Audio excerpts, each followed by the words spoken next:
Wildwood Cottage and welcome back to Wales. It's lovely to have you here. Hope you're all doing well. Hope you're all having a good weekend and that you've had a good rest and that you've enjoyed some lovely sunshine. We're having some nice weather here again in Wales, thankfully. The summer has returned and the sun's been out, so that's a relief. I've had a really busy day today, been cleaning the house, been tidying up, getting ready for the weekend because we've got visitors coming for the weekend, so that's going to be nice. And yeah, just generally been very, very busy. Since I last spoke to you, the farm has been back and the pile has got even bigger than it was when I spoke to you in the last video. So there's plenty for me to sort out, plenty of wood for me to sort out. I've got to do some wood storage now. I've got to try and find some spaces around the place to be able to cut all that wood up and be able to store it. The log splitter's broken, so I need to, it's all leaking out oil all over the place, so I need to try and strip that down and recondition it and try and get it working again. But until then, I'm going to try and build some new log storage. So I'm going to do some in the porch here. This is our new bench and our new seating area. I'm just in the process of tidying it all up, ready for the weekend. I'm hoping to have a barbecue over the weekend, so that'll be nice. But I'm just trying to get this place tidied up, because I pulled everything out the woodshed and everything has just been moved into the yard from the woodshed, so it's all been getting moved around and put in its appropriate place, and it's been quite a big laborious job so far. So yeah, we're getting sorted out now. I'm getting the woodshed organised, ready for the winter. All the wood that's been drying for the last 12 months in the garage is slowly being moved into the woodshed. And we're going to be all nice and ready for the winter. So I'm just going to turn you around and show you what my plans are for this area here, because I'm going to put a wood storage here and I've been getting that organised. So just turn you around and show you what I've been up to. So this is one of the areas I've chosen for our wood storage. It's built out of an old pallet that I found over the road at the neighbour's house. It's been standing there for about 3 years rotting down, 4 years rotting down. So I thought that I would put it to good use. So I split it up and took it apart, and I've got one piece on either side here. I've got another old pallet on the bottom there, and then I've got this plywood and this piece of wood that's going to go on the top. And then I'm going to put some plastic over the top of that and do the runoff so it goes over that side and into the drain there in the corner. So what I'm going to do is I'm going to put my plants along the side here. I'm going to climb something up this side. I've got a clematis in this pot here and I've got a fig in that pot as well. This is my rose, my Summerhill rose. So that's I'm going to climb all the way up there. So that's going to be nice. And then this is the side which the wood is going to be got in and out of, because it's going to be out of the weather. This is in the easterly direction, so it's going to be well out of the wind. It's going to be dry. There's not going to get any, it'll get a bit of rain, but it won't get a lot of rain. And then any runoff is just going to come off, come along here, and then go into that drain in the corner there. So it'll be a lot easier for me to keep that drain clean doing that. And then here to here, I'm going to do another log store that's going to back on to this one. And I'm going to have some plants in front of that to try and catch some of the rain. So these plants will probably stay here and they will hopefully catch the rain, if there is any, from in the opposite direction, and stop my wood from getting wet. So that's the plan for that. I'll just show you what I've done so far in the woodshed. This is our woodshed, and this is what I've moved this week. All this and all that at the back there, and there's still loads in the garage to be able to move as well. So we just got the top part of the garden and I'll show you what my plans are for up there. So I'm up the top of the garden now. We have a problem here, and it's a noise problem. In that shed just there where all that orange is the bee place, so they make the beehives. And up here was a big tree, and here was a big tree, and all this that you can see down the garden here, all along this border here, all the way around to the barn, that was just tree canopy. The lime tree came down to the floor. It was just really, really dark. The house was dark, the garden was dark, and it just felt really enclosed and claustrophobic, really. But it served a purpose, and I didn't realise. But that big hole there muffled the noise, and all this canopy along here muffled the noise from the machinery in the factory just there. Now I've got an awful lot of space, open space here that needs filling. I have got the laurel, which is starting to grow. I don't want to get any taller, so I really need to get in and cut that. But what I want to do is I want to replace a bit of a tree canopy here. And I'm thinking of using silver birch, because then the leaf noise then should hopefully distract and take the noise away from the machinery. And I want to do the same here. There is a hawthorn tree, there is a holly tree. The laurel is starting to grow again, so I'm going to let that grow up a little bit, but I want something in the spaces up above to be able to grow. So there's also a hazel, so I'm going to let that grow as well.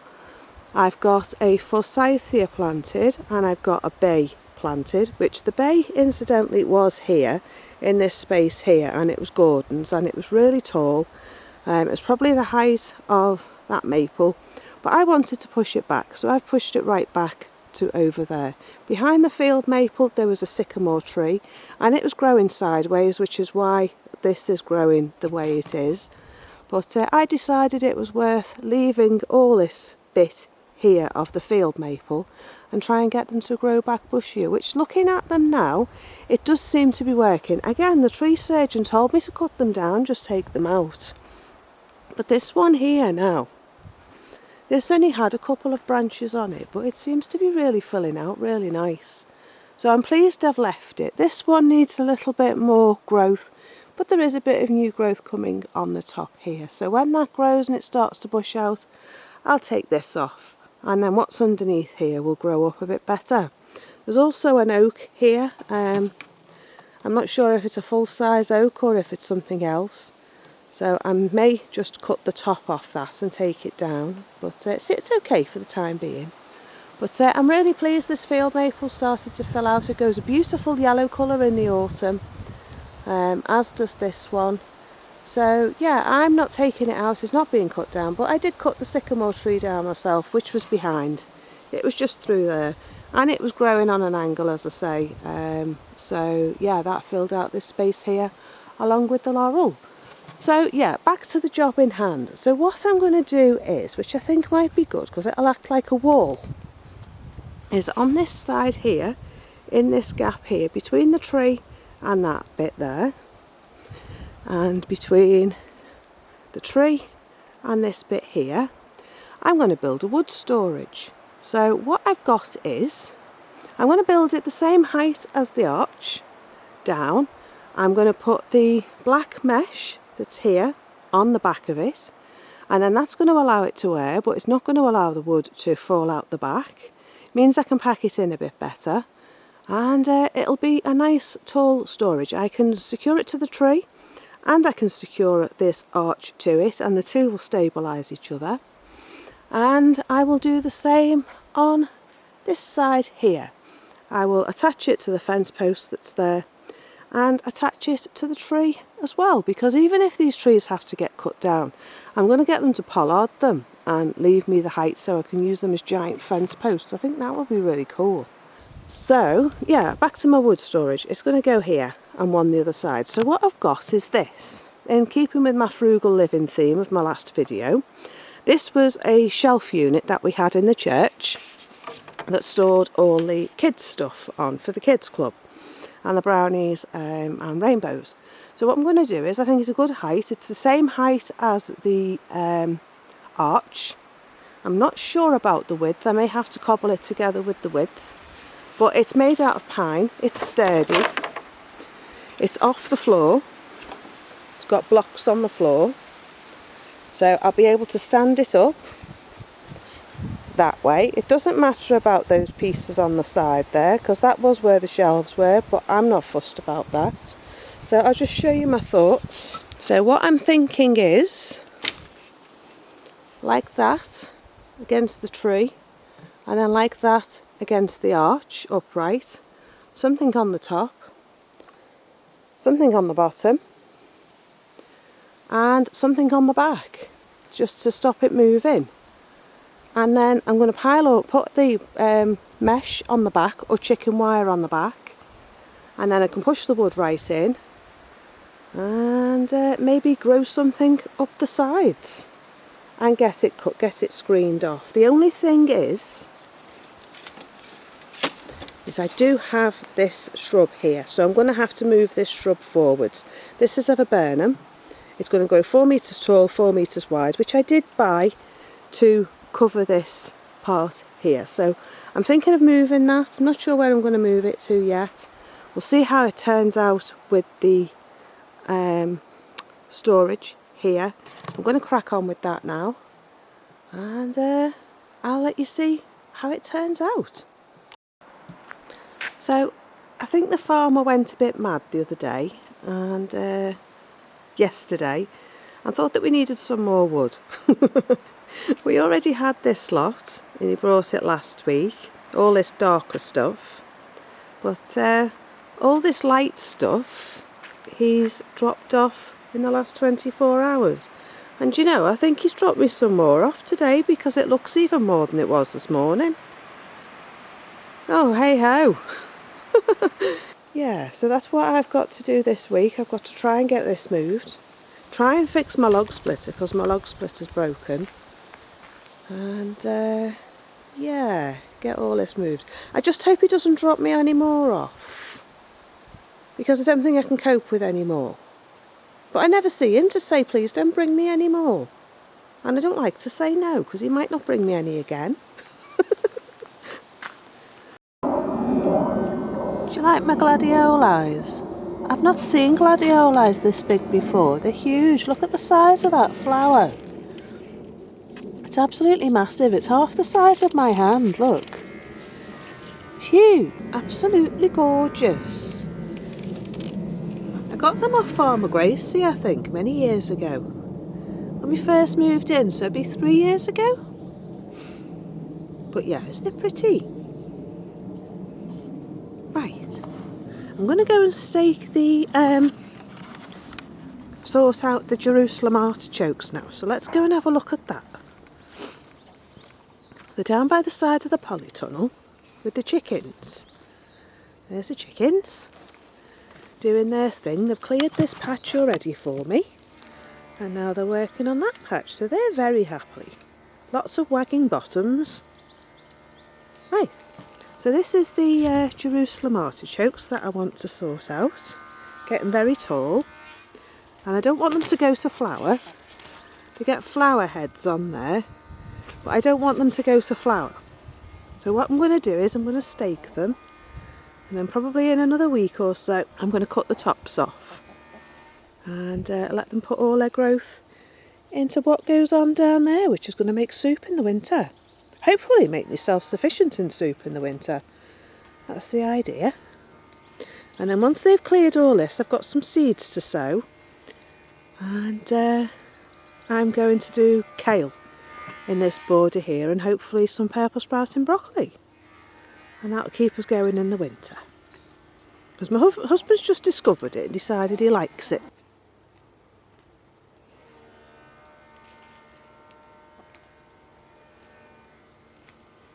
Right, so we've got that to tackle.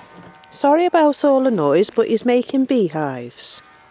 Hey, these are my 2 sticks. One's a metal spike, really heavy, and the other one's bamboo. So I'm going to put one at the top and one at the bottom.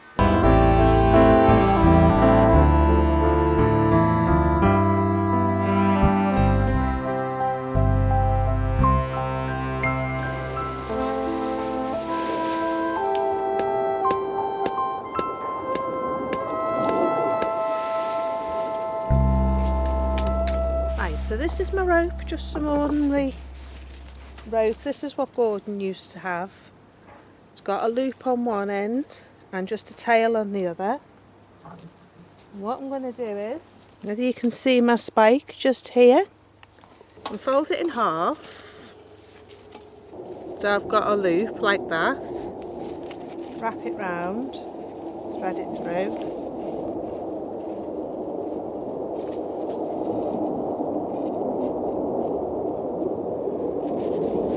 Wrap it round again, thread it through, so it's in the opposite direction. Now make sure it's tight. that gives it a good strong tight double knot like that, and then we can take it either side and tie it the other end. So I'll throw it along one side and throw it over the other, and I'll show you what I'm doing at the other end. I've got my rope one side, just hook that over. Now you can just about see my spike in the sun there. Right, it's got a hole there, and then on the top it's got a little knob. So I've put the loop bit round the knob, and I'm going to tie the other bit through the hole.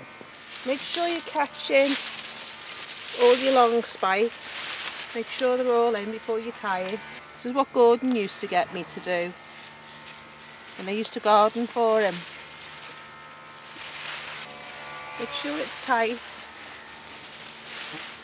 And then what you can do then is, as they grow, you can loosen it off if you need to, and let more come into the loop. As you can see, that's tied all that in now from the post at the other end. There's a post on the other end. It's tied it all round nice and tight to this post at the bottom. And then what I'll do is I'll cut it probably to about there, and it'll let all the growth then go into the tubers, because it probably won't put on much growth on the top now, with it be coming in the autumn, but it will just mean that all the growth then will go down into the soil. So that's good. It's all nicely tied in. Right, that's another job done. Right, that's another job done. Chickens are doing a lovely job in there. I picked these up in Morrison's the other day. I've heard a lot about it. It's called Core, and this one's called Cocoa Grow Core Compost.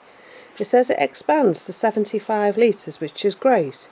It was £5 a box, and it takes up less space than a bag of compost. It's brilliant. So I haven't learned to use. I haven't tried using it yet. So when I do, I'll pop it in a video, and we'll have a look at it together. But it says it's peat free, 100% natural, Soil Association approved, and as I say, it should have been £9 a box, and even at that price of 75 litres, it was still a good price. I paid £5 for it, and I got 3 boxes of it, so that means I got 225 litres of compost for £15. That's a great amount of compost, because at the moment I'm only being able to get 40 litre bags of compost, or 50 litres at the most. So yeah, and they're about £6 or £7 a bag at the moment, so this was a really good deal. So I'm going to see if they've got any more left when I go to the shops tomorrow. But what I've come back out for is one of the bags of potatoes is ready, so I thought we'd harvest it today.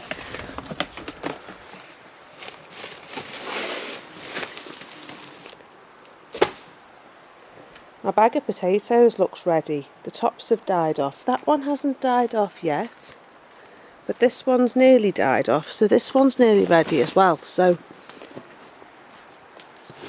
what I think we'll do is we'll have a little look at the bag of compost, because these are the ones that we did when we planted them in leaves, and I've not done it before, so I'm interested to see what the potatoes have turned out like, and I'll have them for me tea tomorrow. So I'll just get some plastic, and then we'll empty the bag together. Right, so I've got a bit of plastic.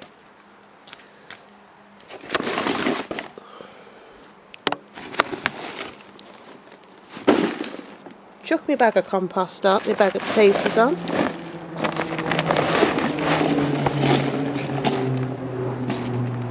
And these ones new potatoes. So let's see what we got, shall we?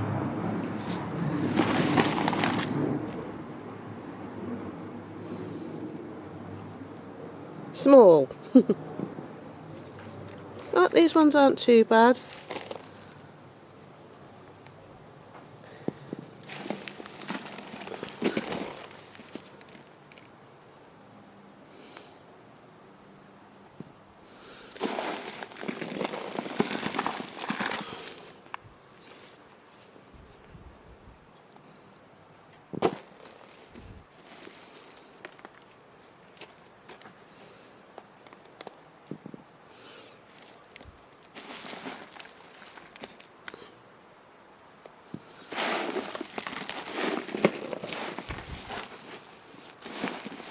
Now I've got some lovely compost. This compost's lovely, but not many potatoes. Not enough for the two of us anyway. But they were potatoes out the kitchen. They weren't proper potatoes, so don't suppose I can complain. So do you know, I think I've got to harvest the other one as well. Right, let's get this back in the bag. I didn't get a lot of potatoes, but I did get some lovely compost. Got some lovely leaf mould in there. So I can use that in the garden on something good. But potato harvest, mixed results. So I'm going to do the other bag now. Now these are much better. These are more eating size. These are great. But it looks like something's been eating my potatoes in the bag. There's a little blighter getting in. Maybe that's why I haven't got so many, but these are great, look.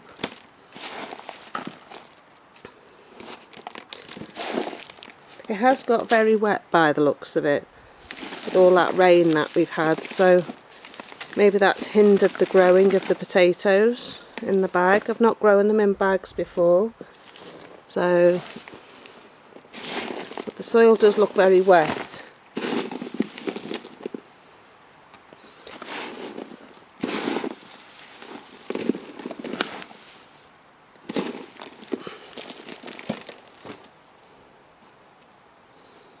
But you know, I think something's been eating them in the bag. For the amount that's come out of those potatoes. Because normally you can find the potato that they came off and there isn't a single one. So yeah, that's my harvest out of that bag. Not very impressed. But at least I'll get a meal. Right, so that'll be my tea for tomorrow. That's 2 bags and I've got 2 left. The leaves are still quite green on these. I've got 2 like this. So I'm going to leave them a little bit longer and harvest them next week.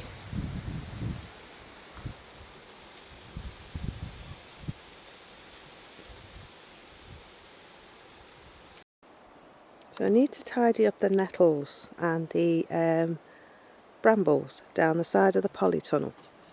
I might do that in a minute before I have my tea, but I just thought I'd show you how things are looking around here. These are my Cape gooseberries. Do you know I've never grown these before? I didn't know whether they were climbers or not, but they've got loads of flowers on. There, and there's loads of flowers inside, and I have got a Cape gooseberry in there somewhere. Where are we? There it is. A little Cape gooseberry with a little gooseberry inside. Can you see it? It's all green at the moment. So yeah, this has done really well. Apparently it's a perennial as well. I can take them out and put them in a pot and keep them going through the winter in the polytunnel. So that's that. Haven't got anything in here, but this is going to be something that I use next year. Not too fussed at the moment. But let's have a look down the side. Don't know whether anyone knows what this is. Is it a type of sorrel or is it a knotweed? I have a feeling it's a Japanese knotweed, but I'm not sure. If anyone can tell me what it is, I don't know where it came from. But I think once the flowers start thinking of going to seed, I'm going to cut them. But I don't want to get rid of it, but it does have the look of a Japanese knotweed. So I think that's going to have to go in the fire, unfortunately. Came out of a wildflower mix. Just goes to show you've got to be careful. But my sweet peas on this side haven't come to much. The slugs have had a field day. But down here, looks great. But there's not much here because we've not had a lot of sun. So I've got a nice summer squash there, bulbing up nicely. But the others have fell off because of all the rain. I've got another one down there, I don't know whether you can see that. But they've just been rotting off because of the rain. We just had so much. The passion fruit is doing very well. Needs tying in into my fence. The yellow courgettes always seem to have yellow leaves on them. But again, I'm getting courgettes and they're just taking forever and just rotting before they get to any decent size to eat. But that's because we've had no sun. And even though I've put stuff down to stop the slugs are still having a field day. Got another courgette there. This one's got flowers but no fruit just yet. And my aubergine hasn't done anything. And nor have the outdoor cucumbers. So I'm thinking of putting these in pots, the aubergines, and seeing if I can get a late crop off them in the polytunnel. All this has gone wild. Haven't had a chance to get round to it. So I'm going to leave it now until it finishes in the autumn instead of breaking my back trying to sort it out now. My hedge hasn't seemed to have come back. I'm hoping that it will next year. I'm going to leave it in, see what happens. It's still green. It's still green inside. So I'll leave it and see if it comes back. But nothing came back on those, unfortunately. I need to get down there to see how my honeysuckle's doing. But I think it's a welly's job. So yeah, I have got some bright lights here, which is nice. The slugs had me kale. My rose still isn't doing any climbing, even though it's a climbing rose. Still not very climbery. But my clematis is. So, very happy with these. £2 plants from Morrison's again. So that's done well.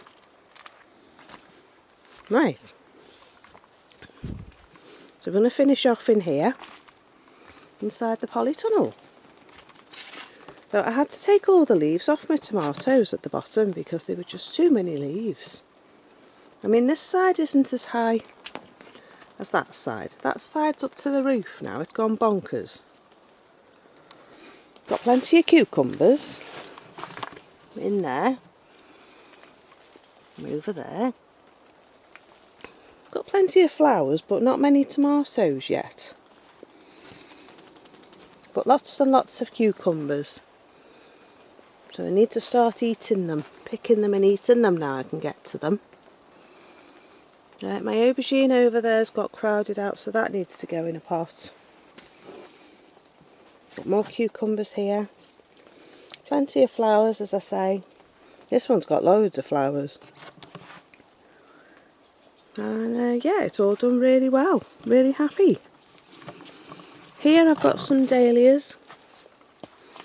I split my dahlia bulbs and I was hoping that they would do something. I think they need a drink. But some of them have come up.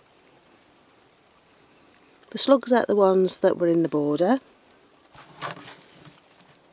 But done a rose cutting off my Gabriel oak. Hoping it's going to grow. I've put it in a potato to see if that works. This dahlia is doing okay. And then outside, this side's done great. These are the cannellini beans, but again they're still quite small because we've not had the sun to perk them up. The slugs have had a go. And then this side, my runner beans are non-existent because the slugs had them. And I got to them too late, I think. So as you can see, just a couple of peas and no runner beans. Plenty of these sambuca red elderberries though.